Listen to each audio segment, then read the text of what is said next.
10वां अध्याय। ओम नमो भगवते वासुदेवाय। ऋषि कहने लगे, हे सुंदरी, अब से तीसरा मास पुरुषोत्तम मास आएगा। उसमें स्नान करने से मनुष्य दोषों से छूट जाता है। इसके तुल्य कार्तिक आदि कोई भी मास नहीं है। सब मास तथा पक्ष और जो भी पर्व है पुरुषोत्तम मास की 16वीं कला के बराबर भी नहीं है। 12,000 वर्ष गंगा में स्नान करने से जो फल मिलता है और सिंह के बृहस्पति में गोदावरी गंगा में स्नान करने से जो फल मिलता है, वही फल कहीं भी पुरुषोत्तम मास में एक बार स्नान करने से प्राप्त हो जाता है। यह श्री कृष्ण का प्रिय मास है। इसमें स्नान, दान, जप आदि करने से सब मनोवांछित फल की प्राप्ति होती है। इसलिए तुम भी पुरुषोत्तम मास की सेवा करो। मुनिराज कन्या को ऐसे वचन कहकर चुप हो गए। श्री कृष्ण कहने लगे, हे अर्जुन, मुनि के वचन सुनकर भावों से प्रेरित होकर यह मूड वाला क्रोधित होकर बोली, हे ब्राह्मण, मुझको आपके वचन ठीक नहीं लगते। माघादि मास किस प्रकार थोड़ा फल देने वाले हैं और कार्तादि मास को कैसे कम कहते हो? क्या सेवा किया हुआ बैसाख मास इच्छित फल नहीं देता?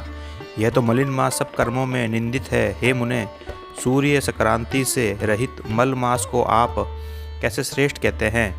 इस प्रकार क्रोध से कहे गए ब्राह्मण की पुत्री के वचनों को सुनकर ऋषि का शरीर जलने लगा और नेत्र लाल हो गए, परंतु फिर भी मित्र की कन्या को श्राप नहीं दिया और सोचने लगी, कन्या मूर्ख है, अपने हित अहित को नहीं जानती। पुरुषोत्तम का महात्म्य जो बड़े बड़े ज्ञानी भी नहीं जानते, तो कम बुद्धि वाले पुरुष और कन्याएं कैसे जान सकती है? और यह बिना पिता की कन्या दुख रूपी अग्नि से सुलगती हुई मेरे अत्यंत उग्र श्राप को कैसे सहन कर सकेगी? ऐसे उत्पन्न हुए क्रोध को कृपा से दूर करते हुए और स्वस्थ होकर व्याकुल कन्या कहने लगे, हे बाले, तू मेरे मित्र की कन्या है, इसलिए तेरे पर मेरा कुछ भी कोप नहीं। जैसा तेरे निर्भाग्य मन में हो वैसा ही कर। और भी जो कुछ होने वाला है सो सुन। मैं कहता हूँ, तूने जो पुरुषोत्तम मास का अनादर किया है, इसका फल इस जन्म या अगले जन्म अवश्य होना है। क्योंकि तेरा पिता मेरा मित्र था, इसलिए तुझको श्राप नहीं देता हूँ कि तू बालक है और अपने शुभ तथा अशुभ को नहीं पहचानती है।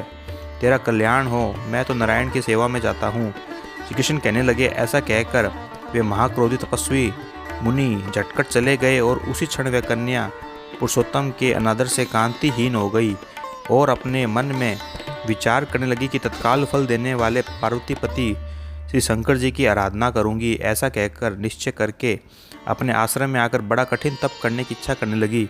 सूर्य जी कहने लगे, वह बाला प्रबल मुनि के वचनों को निंदित कर बहुत फल वाले विष्णु और सावित्री पति ब्रह्मा को छोड़कर अपने वन आश्रम को केवल शंकर भगवान की सेवा करने लगी। 10वां अध्याय समाप्त। ओम नमो भगवते वासुदेवाय।